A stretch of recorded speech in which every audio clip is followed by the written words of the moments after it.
Hi, Tony DeWitt here, Missouri appellate attorney and a guy who likes to make the law make sense on YouTube. Could we have a discussion about police chases?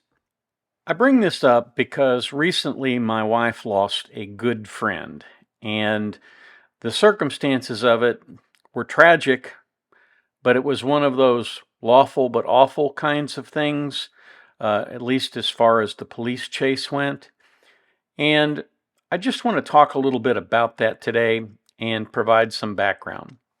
Now, police officers have a dangerous, dirty, thankless job to do.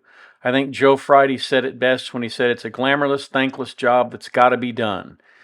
And that's pretty much a good description of what police work is. It's picking up society's trash, if you want the truth of the matter. As a result of having to pick up society's trash, police have immunity. Now, it's not absolute immunity like you have if you are a judge or sometimes a prosecutor. It is official immunity, which means that only under certain conditions can you be sued. In addition to having official immunity, in some states, police officers have sovereign immunity. In other words, immunity under state law for state law causes of action. Official immunity only covers you, generally, for constitutional violations, even though it is often extended well beyond that intention. So, the way official immunity works is you have to violate a known constitutional right, and you have to do it in a way that the courts have already spoken on. So, for example, if the police officer picks up somebody, handcuffs them, and stops on the way to the police precinct and tunes him up with his fists and claims that the man fell down, well, that would be a violation of his constitutional rights. It's well settled in the case law. Once somebody surrenders, they have to be protected. They cannot be dealt with by being punished. A police officer's job is to catch the criminals, not punish them. So, sovereign immunity is a little different than that. It protects them under state law, for state law causes of action. Assault, battery, that sort of thing. And sovereign immunity works a little differently. In sovereign immunity, in most cases, there is a distinction between a ministerial act and a discretionary act. Now, a ministerial act is like, well, in the case of the Secretary of State, it would be like certifying an election. He has an obligation to certify that all of the votes were counted. And that ministerial obligation, he has no discretion about how he goes about fulfilling that because the certification is different than actually counting the votes. Discretionary functions, though, are different. Discretionary functions mostly involve the wise use of judgment or sometimes the unwise use of judgment. And usually it's where you have a situation where there's unwise use of judgment that you actually wind up with a tort claim or some other kind of claim. And what courts normally say in that situation, particularly the courts in Missouri, is if there is any amount of discretion that is needed in order to perform the task, like how to arrest somebody, when to arrest them, whether to use handcuffs, whether to use a taser, whether to use a 40 millimeter charged stun grenade, those sort of things.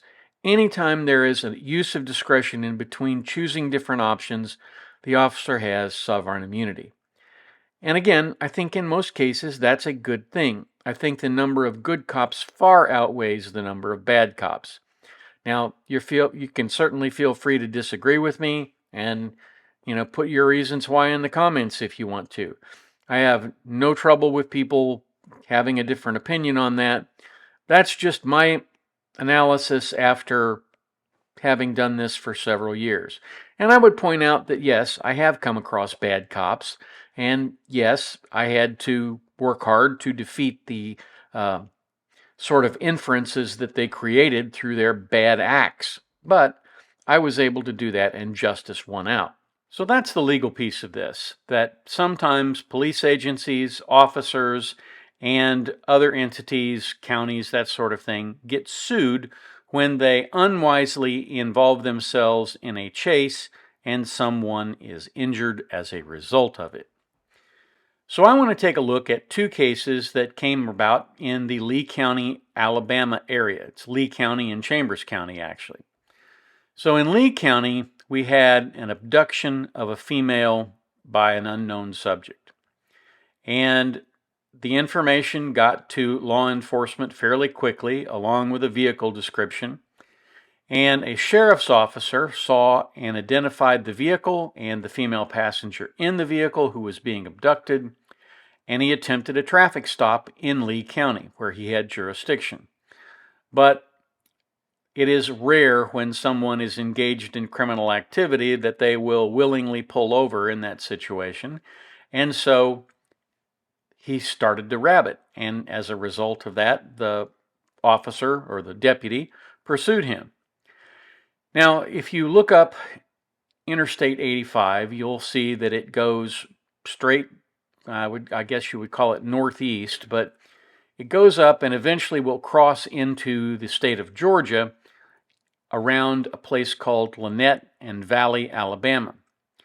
And this guy took off down I-85, and he left from exit 58, and at exit 77, he exited the highway. So roughly 19, 20 miles, all of it 100 miles per hour plus speeds.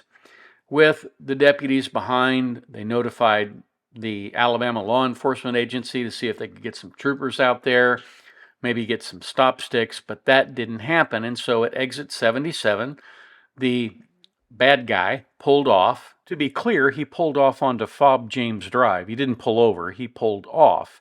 Now, Fob James Drive is a drive that runs from I-85 into the center of Valley, Alabama. It does have 4 lanes, but there's no median in the middle. So if you had 2 people who were blocking traffic, you could easily get around them by going on to the oncoming side.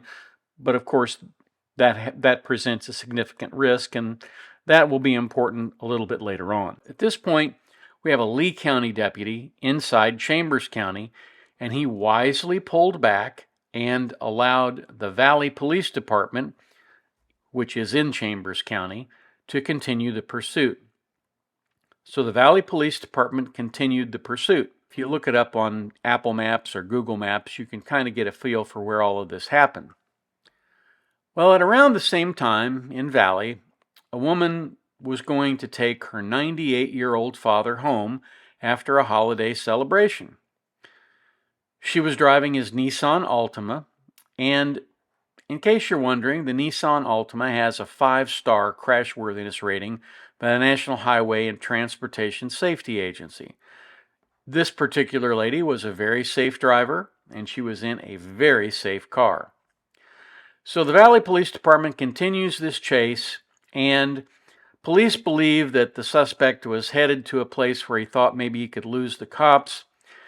He passed a car, and in the process of passing the car, even though the lights and siren were on, warning people that somebody was coming, he was obviously ahead of the police cars, and he ran head-on into the Altima.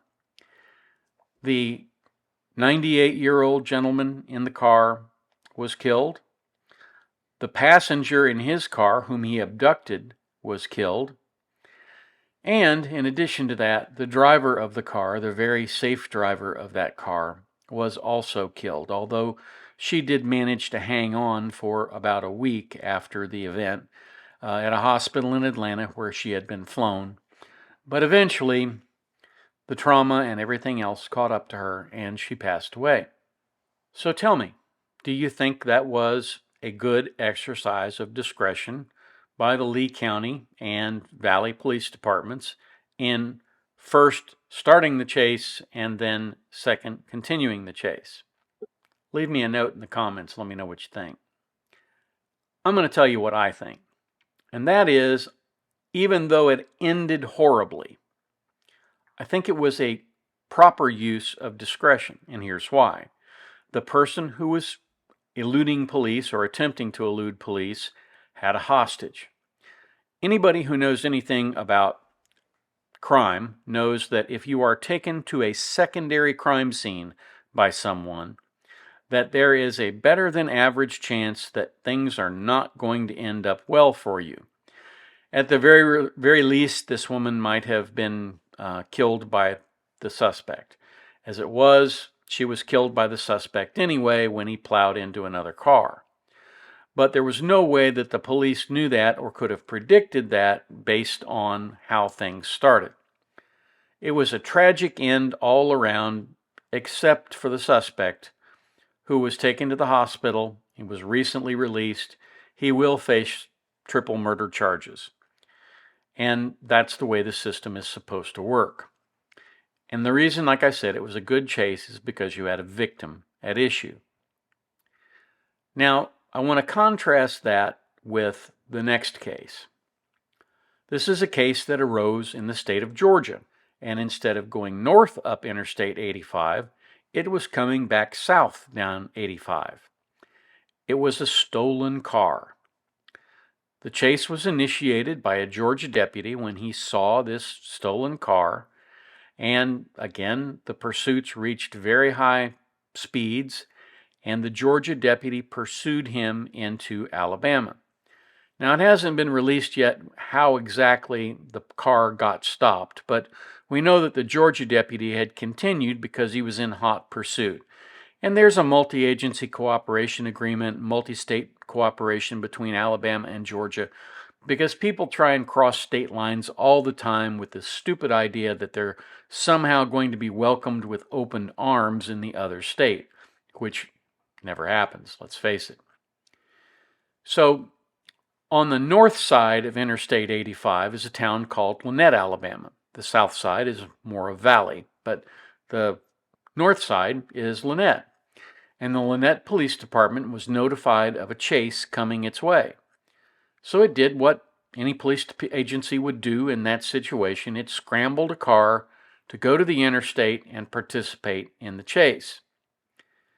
So when the car went by, the Lynette PD pulled out behind the deputy's car, and then when the car stopped and the deputy jumped out, he jumped right in front of the Lynette Police Department vehicle, and he was hit and killed. I don't really know why he stopped, and I don't know why the deputy jumped out of his car, other than he was obviously in sort of he was working off of adrenaline. He knew he had a dangerous suspect that he needed to make a felony arrest on, and when he was hit by the deputy, he probably never saw it coming. He was here one minute and gone the next. The Lynette police car, I can understand why he might have thought that the deputy would stay in his car till he got past him, but my guess is, like I said, the deputy probably didn't even see him. A stolen car is a property crime. Most of us who are responsible, upright individuals have our cars insured. Now, nobody likes to have their car stolen, don't get me wrong. And I don't think that somebody stealing your car is unimportant. It's certainly not unimportant to the person who owns it. But as for initiating a high-speed chase that puts everybody else on the road and a number of people around the road at risk, it's not a good idea. It's a property crime. The vehicle can be recovered later. Insurance is going to hopefully make the owner whole, and instead, that's not what happened. The deputies in Georgia could have ended the pursuit and notified Alabama. Alabama could have looked for the vehicle when it got here, and maybe a pursuit would still have gone on, but the deputy would still be alive because it was his participation in the pursuit that wound up getting him killed. And that is truly a sad story. So I think a large part of that, like I said, is adrenaline. I think you're working on adrenaline, you jump out, you're going to take the guy into custody, and as a result, you jump in front of him. I think a lot of police chases are all about adrenaline. You're not going to get away from me, I'm going to catch you. And there are numerous channels here on YouTube that feature police chases, and generally you could take any 5 of those and run your finger all the way to the end of the, the timeline, and you could see that at the end of the day, the guy's going home in handcuffs or going to jail in handcuffs. None of them end usually in an untoward way, and a lot of times they do wind up crashing. Most of the time it's into something instead of someone, but they do wind up getting pitted or terminated in some way. So I have seen several police chases in my life. In each case that I saw, nobody was driving safely. Not the bad guys, not the cops. There were sirens screaming, and if you didn't hear the siren and see the flashing lights and you walked out in front of them, you probably would have gotten very badly injured, if not killed. One of them happened to me while I was walking in Olathe, Kansas, and one of the cars came right by me as I was standing on the street corner. I stepped back a little ways, but the guy might have missed me by 3 feet if he missed me by that much. Chases are just inherently risky, both for the suspect, for the deputy, and for the people around, all of the motoring public, all of the people out there walking. So that's one issue. The other issue is that states and counties and cities have protocols for when you initiate a police chase. And if they go against the protocol and initiate anyway, then many times they'll not only be disciplined for the deputy, but if somebody is injured, there is a potential lawsuit there. I litigated a case involving St. Francois County in Missouri, where a deputy initiated a chase where basically the problem was the woman's registration was out of date and she didn't want to have her car towed, so she ran. Now, the proper thing to have done in that situation, again, in my opinion, was to let her run to her house so that her car wouldn't have been towed, follow her at a reasonable speed. When she gets to her house, you go in, you knock on the door, and if necessary, you get a warrant and you arrest her. But what you don't do is engage in a police chase. In that case, it wound up costing the life of 2 older Americans. They were both in their 80s, and the woman was charged with involuntary manslaughter. She is doing, I think, 10 to 15 years in a Missouri State prison as a result of that. And she should. I mean, there's no question that she should be doing prison time on that. But the whole thing was sort of avoidable. And that's, I think, what I'm getting at. I would suggest that if you don't know what your county's protocol or your city's protocol is regarding how and when they initiate some kind of police chase, it'd be a good idea to find out, because you may want to advocate that they put a little less discretion on the patrol officer and make the decision about whether to continue a pursuit fall on a supervisor. Most highway patrol chases are basically determined whether or not to continue or pull back on the basis of what a supervisor decides about weather, road conditions, traffic, and where the chase is going down. There's a big difference between being chased on a long stretch of interstate highway with not a lot of traffic and being chased through residential areas. I saw a chase recently that occurred in Pensacola, Florida, that went through neighborhood after neighborhood. Any one of those houses could have had a child who walked out in front of that chase. And you know how children are when they hear a siren, they want to go see the police car. So that's my thought. It's a good idea to find out what your county, what your city does in a police chase. For one thing, it might help you if you have children to counsel them that if they hear a siren, they need to come and sit on the front porch or stand on the front porch until the siren goes by so that they are safe from any kind of untoward action that might happen. Well, that's what I have for you today. Thank you very much for watching. If you have the opportunity today, do something kind.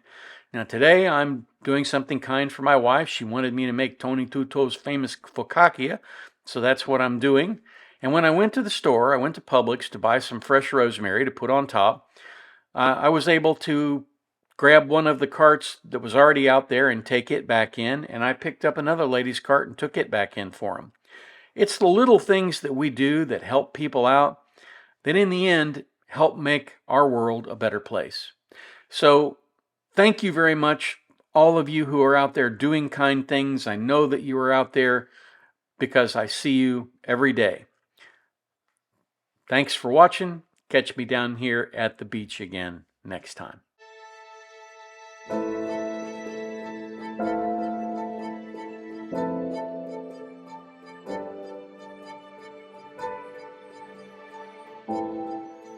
If you like this video, here are a few others you might try, and don't forget to subscribe. Have a terrific day, guys.